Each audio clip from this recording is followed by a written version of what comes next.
Haleluya, haleluya, haleluya. Salam saudaraku, ratapan 3 ayat 22 sampai 23. Sebab kebaikan Bapa Yahweh tidak pernah berhenti, rahmat Bapa Yahweh tidak pernah berkesudahan, selalu baru setiap pagi. Begitu besar kasih setia Bapa Yahweh kepada setiap kita orang yang percaya kepadanya. Renungan pagi KPI Mayim Kaim pada hari Senin tanggal 8 Agustus 2022 atau pada tanggal 11 April 5782 diambil dari kitab Ulangan 3 ayat 25 sampai 26 yang merupakan kelanjutan pembacaan renungan Torah kita pada pagi hari ini, saudaraku, yang berkata demikian.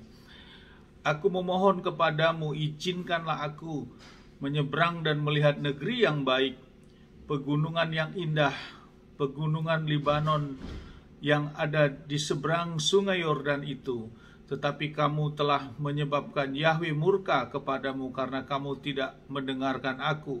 Sehingga Yahweh berfirman kepadaku, cukuplah itu bagimu, jangan lagi membicarakan apapun tentang itu kepadaku. Saudaraku, perikop yang baru saja kita dengarkan adalah permohonan Musa, saudaraku, atau Mose. Saudaraku, saat bangsa Israel akan menyeberangi sungai Yordan, akan memasuki tanah Kanaan, saudaraku, dua suku dia memiliki mendapat wilayah, tidak masuk ke wilayah tanah Kanaan, namun sebelumnya, saudaraku, dan suku Yehuda dan suku Gad, saudaraku, suku Ruben dan suku Gad maksudnya, saudaraku. Namun yang lain masuk, saudaraku, seperti renungan kemarin. Namun setelah itu Mose memohon kepada Bapa Yahweh untuk diizinkan kembali mendapat kesempatan untuk memasuki tanah Kanaan. Namun saudaraku, Bapa Yahweh katakan sudah cukup, bahwa dikatakan sehingga Yahweh berfirman kepadanya, cukuplah itu bagimu, jangan lagi membicarakan apapun tentang itu kepadaku. Artinya apa, saudaraku? Di hadapan mata Bapa Yahweh sudah tidak bisa lagi Musa untuk masuk ke tanah Kanaan.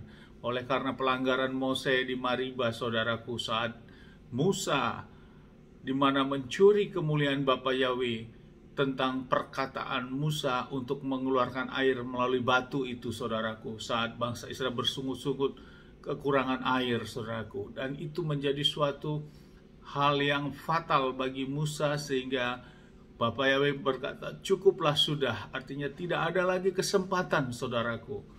Dan akhirnya Musa hanya bisa naik ke atas gunung yang disebut dengan Pisga. Dari atas gunung Pisga inilah Bapak yang memerintahkan Musa untuk memandang ke areal wilayah tanah Kanaan ini, saudaraku.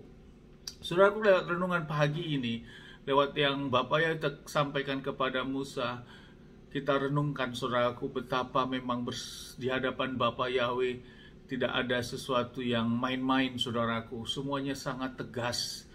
Selevel Musa saja, oleh karena satu pelanggarannya dalam memimpin bangsa Israel untuk keluar dari tanah Mesir, menyebabkan Musa juga tidak bisa masuk ke tanah Kanaan, tanah yang dijanjikan oleh leluhurnya, yang dijanjikan Bapa Yahweh oleh leluhurnya, saudaraku, Abraham, Ishak dan Yakub ini.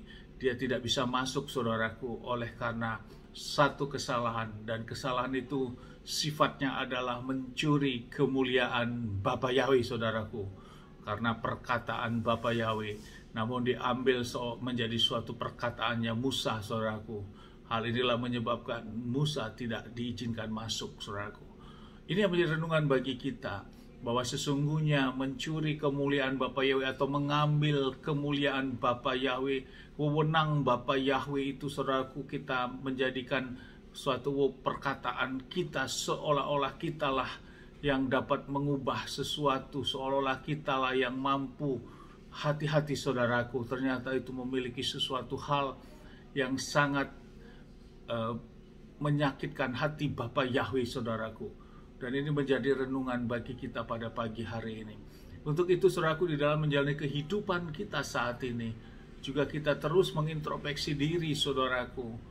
Dan di kitab 1 Yohanes 1 ayat 9, satu firman ini yang menguatkan kita untuk kita minta pengampunan, saudara, akan segala kesalahan kita. Kita sadar juga bahwa kita tidak sepadan dengan levelnya Musa, tentunya, saudaraku, seorang nabi yang benar-benar dipakai oleh Bapa Yahweh, yang bisa langsung berbicara dengan Bapa Yahweh. Namun kita tentu tidak seperti itu, saudaraku. Kita sering jatuh bangun dalam menjalani kehidupan ini oleh kesalahan-kesalahan dan dosa kita. Saudaraku, betapa kita juga akan dicampakkan, kita tidak layak di hadapan Bapa Yahweh. Namun saudaraku, Bapa Yahweh tetap mengasihi kita, orang yang percaya kepadanya. Untuk itu 1 Yohanes 1 ayat 9 yang berkata demikian, saudaraku. Jika kita mengaku dosa-dosa kita, maka Dia yang setia dan adil itu akan mengampuni kita dari dosa-dosa dan menyucikan kita dari segala kejahatan kita. Kita tetap minta pengampunan, saudaraku, bahwa sesungguhnya kita tidak luput dari kesalahan-kesalahan baik pikiran, perbuatan kita, kesalahan-kesalahan yang kita lakukan, baik itu dalam keadaan kesengajaan maupun kita tidak sengaja, menyebabkan orang sakit hati, menyebabkan orang kecewa, menyebabkan orang merasa tidak nyaman kepada kita, itu kepada sesama manusia, terlebih lagi kepada Bapa Yahweh untuk melakukan perintah dan ketetapannya, saudaraku. Mari saudaraku, lewat renungan Torah ini kita kembali diintrospeksi diri. Kita memang rindu untuk masuk dalam kerajaan Samayim, saudaraku, di dalam Yerusalem baru. Namun sama seperti Mose, jangan sempat, saudaraku, kita dikatakan sudah cukup, dan akhirnya kita tidak layak masuk ke sana, saudaraku. Tentu itu sangat mengerikan sekali dalam kehidupan roh kita. Mumpung masih diberi kesempatan, saudaraku, mari ayo kita bersama-sama kembali memposisikan diri kita untuk masuk, berjuang, melakukan perintah dan ketetapan Bapa Yahweh. Dengan iman percaya kita tetap kepada Bapa Yahweh di dalam Adonai Yeshua HaMashiach, Mesias kita dan Juru Selamat kita. Dan kita berjuang melakukan perintah dan ketetapan. Perintah dan ketetapan yang mana, saudaraku?